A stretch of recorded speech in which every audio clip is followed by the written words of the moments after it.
LBS nursing and paramedical degree കോഴ്സുമായി ബന്ധപ്പെട്ട് third allotment postpone ചെയ്തിരുന്നു. ഇന്നലെ അലോട്ട്മെന്റ് പോസ്റ്റ്പോൺ ചെയ്ത കാര്യം ഉടൻ തന്നെ നിങ്ങളെ അറിയിക്കുന്നതിന് വേണ്ടി ഞാൻ ഡീറ്റെയിൽ ആയി കാര്യങ്ങൾ പറഞ്ഞിരുന്നില്ല. ജസ്റ്റ് അലോട്ട്മെന്റ് പോസ്റ്റ്പോൺ ചെയ്തു എന്നുള്ള ഡീറ്റെയിൽസ് മാത്രമേ പറഞ്ഞിരുന്നുള്ളൂ. അപ്പം ആദ്യം LBS പറഞ്ഞിരുന്നത് ഓഗസ്റ്റ് 31 തേർഡ് അലോട്ട്മെന്റ് വരുമെന്നായിരുന്നു.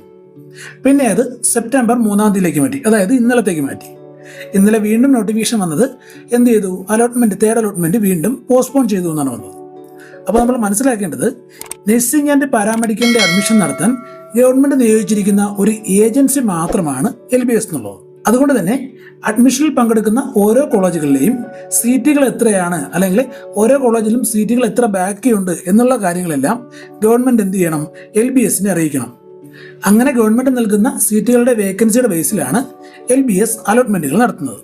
എന്നാൽ സെക്കൻഡ് അലോട്ട്മെന്റ് കഴിഞ്ഞതിന് ശേഷം ഇനി ഓരോ കോളേജിലും എത്ര സീറ്റ് വീതമാണ് വേക്കൻ്റ് ഉള്ളത്, അല്ലെങ്കിൽ എത്രത്തോളം സീറ്റുകൾ ഫില്ലായിട്ടുണ്ട് എന്നുള്ള ഒരു കണക്ക് LBSന് ഇതുവരെയും ലഭിച്ചിട്ടില്ല.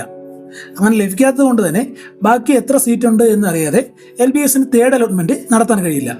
അല്ലെന്നുണ്ടെങ്കിൽ യോഗ്യരല്ലാത്ത കുട്ടികൾക്ക് അല്ലെങ്കിൽ യോഗ്യത ഉള്ള കുട്ടികൾക്ക് സീറ്റുകൾ നഷ്ടപ്പെടുവാനോ സീറ്റുകൾ അധികമായി കിട്ടുവാനോ ചാൻസ് ഉണ്ട്.